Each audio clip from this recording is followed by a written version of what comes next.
I'm going to be talking to Darby about his thoughts on what he processed on farm. Stay tuned for that coming up.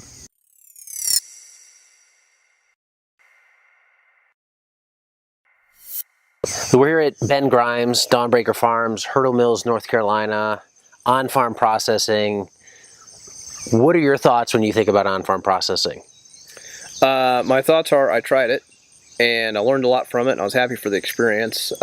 Personally, I was really happy to sub that job out to somebody else. But as with anything else, like that really depends on context. And the first time we processed poultry on our farm, that's been a minute ago. That's been 11 years ago. My kids were like 5 and 2.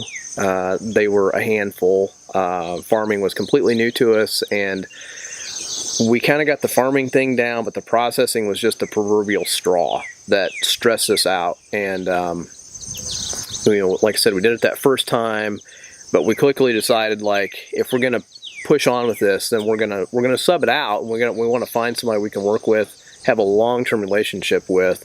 Something you and I have talked a lot about, like your butchers are your business partners, like it or not. They're an integral part, and it's a very relational exchange of commerce that you don't necessarily always have this like relationship with Costco, right? But this is a relationship that you depend on.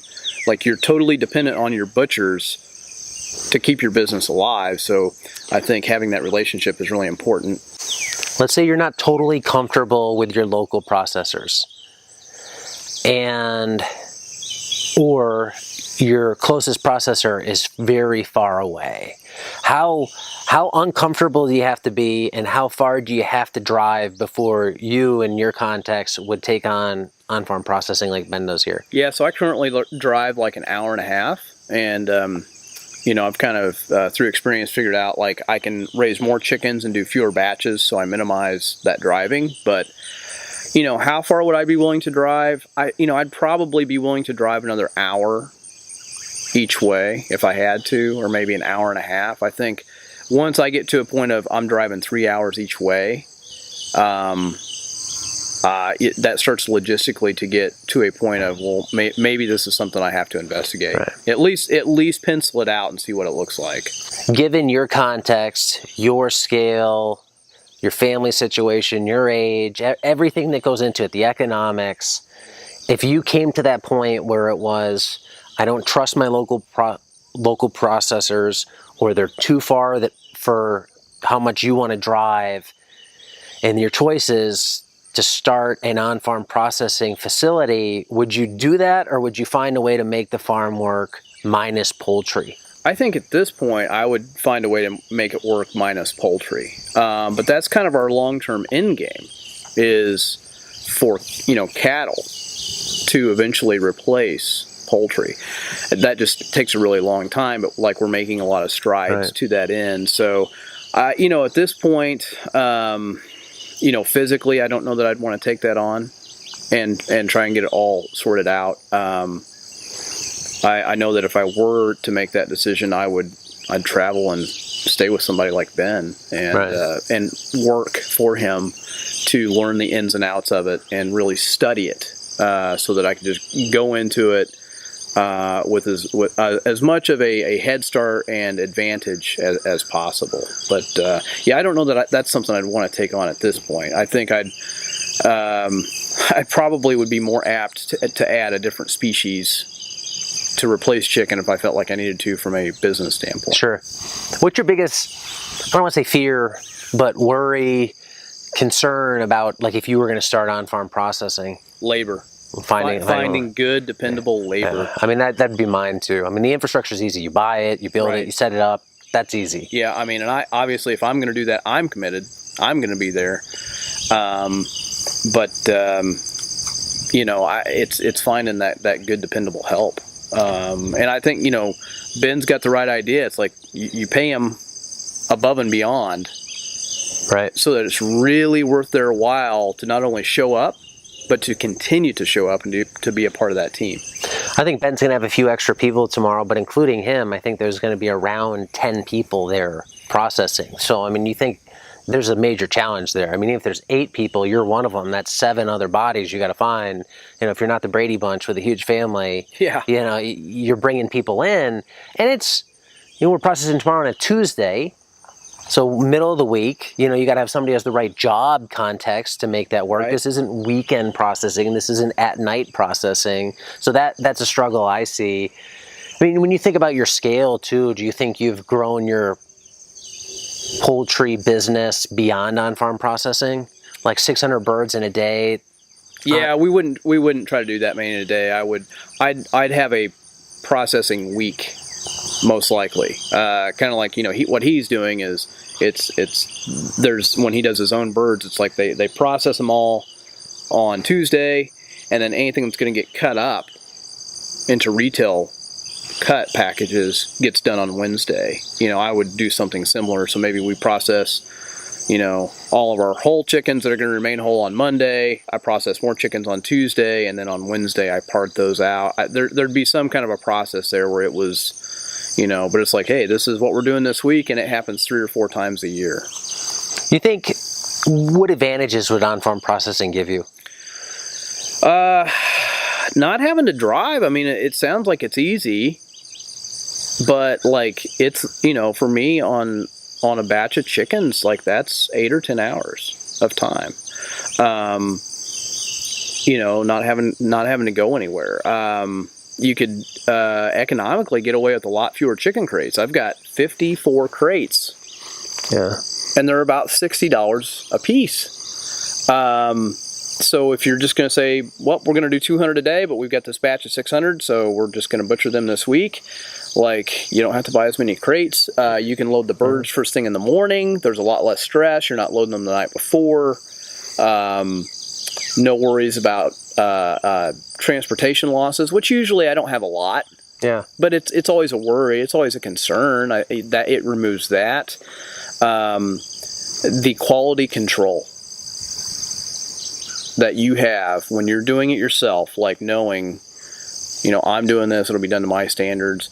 And I think if you go to that length, like you take the time to then explain that to your customers, like, hey, this is like literally they show up, they're a day old, and they never leave our farm. Yeah. It's a complete A to Z process, and I think there's a marketing benefit to it. I wouldn't have started processing business just for that marketing advantage, but if I were doing on-farm processing, I would make use of that marketing. Space when it comes to farming, of you lose something by taking the animals off farm, like you mentioned. You're raising them on farm, you put all that work in, and then you got to drive them somewhere. They got to be in a cage, they're stacked up, they're going down the road. You're putting the final quality in somebody else's hands. Even if they're great and you trust them, there's still that you raised them here, you transported them here. Do you think you lose anything not processing on farm? I don't. I really don't. I mean, not enough that I think it matters to have a conversation about it. I mean, do I lose something? Yeah, sure. But, you know, on a scale of 1 to 10, it's, you know, 0.5. So is it applying perfect thinking against a workable reality? Yes. Yeah. Yeah, that's my opinion.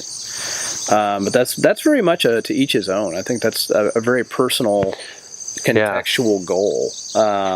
That you know, you may say, nope, these are my animals. I'm going to do it. You know, I've made the choice to raise them and sell them, so I'm going to be the one to butcher them.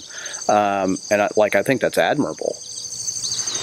When you think about costs involved, do you think between the drive, taking it to an on-farm processor, do you think you could do it more profitable on-farm? Oh yeah, absolutely. I mean, my processing bills, they're not inexpensive. My first batch of chickens this year, they averaged over 5 pounds. They're about 5.1 pounds. We started with 600. I think we butchered like 560, 563, somewhere in there.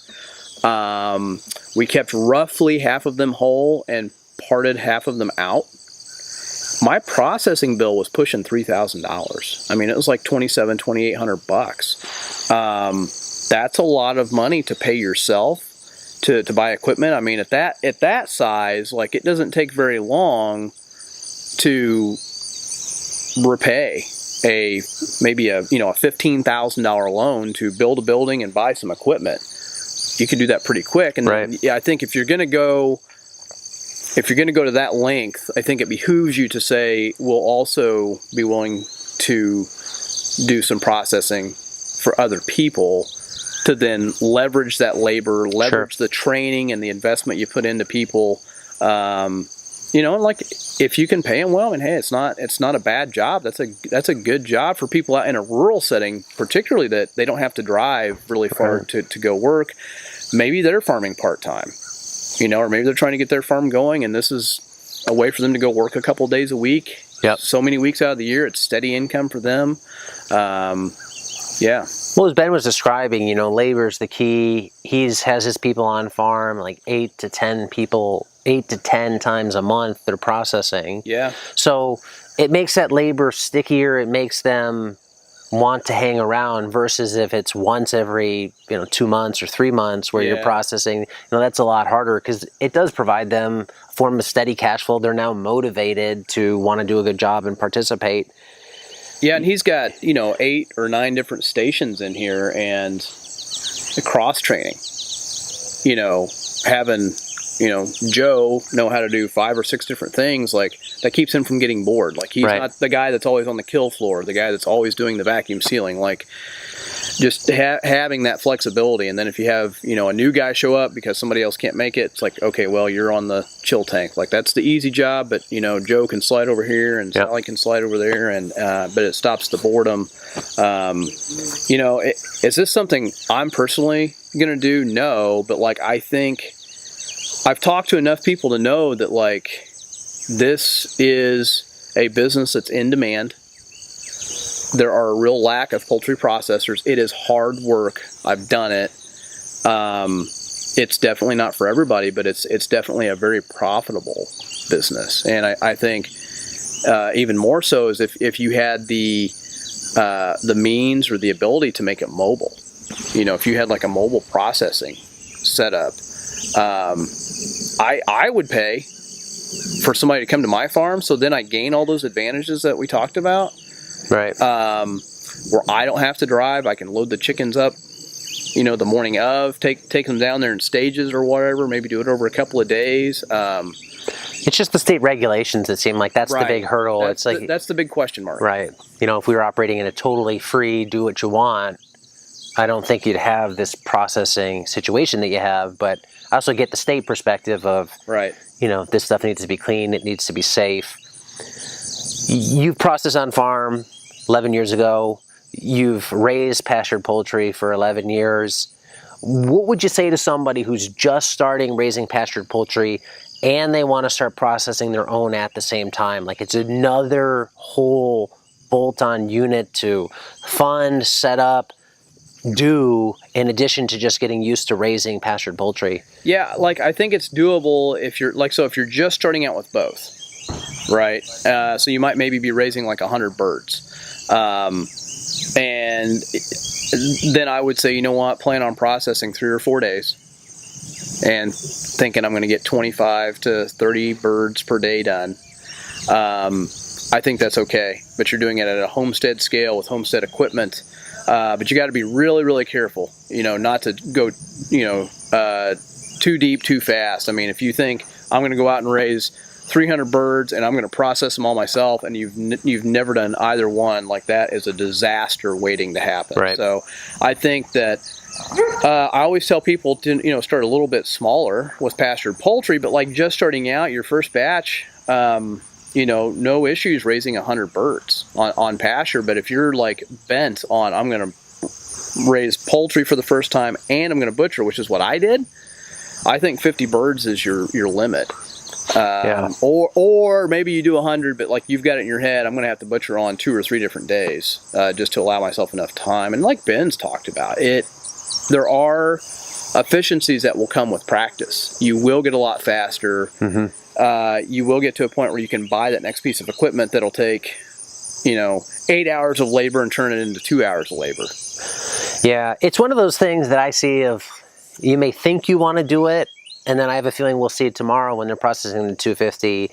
Like, that's the reality that says, oh, what I thought was based on some concept, not seeing it. So I'm thinking, you know, you apply the typical example, go work at somebody's, volunteer your time for a day of processing. And I probably would want to see like a real professional operation like Ben has, a big batch, and then do it yourself, because with kind of the least cost involved. But the disadvantages of if you just do it on your farm with the least cost involved is you're dealing with non-scalable equipment, so you may have a terrible time, kind of probably like you had, because you didn't have all the big equipment, but you don't want to get caught in that trap of buying the big equipment up front, and then you realize I hate this. Yeah, well, I actually did have some decent equipment. I bartered some of my time with another farm that had invested in a pretty nice scalder and a pretty nice plucker. So what we then had to do was, you know, the finish plucking, getting all the fine feathers out, the pin feathers, and the evisceration, the chilling, and putting it in the bag. Those first two pieces of equipment were pretty key, and they were professional series equipment, low end, yes, but professional series pieces of equipment. I think those two pieces of equipment were probably, you know, $2,000 to $3,000 combined. I can't imagine doing it like, you know, a lot of people start out with like just a pot, you know, and a burner that's like, you know, basically what you deep fry a turkey in, and hand plucking. And I mean, that's I wouldn't. Yeah, I don't know. I'd say if you can go work on somebody else's processing facility for a day or a few days and walk away and you're still like, yeah, no, this is something I'm interested in, then yeah, I think maybe you can go for it. Well, if you want to learn more about on-farm processing, we have several podcast episodes talking about that. Learn more about those at grassfedlife.co, or you can learn more about on-farm processing with a new workshop that we added to the Farm Business Essentials course and the whole suite of courses. More information on that at farmbusinessessentials.com. Thanks for watching.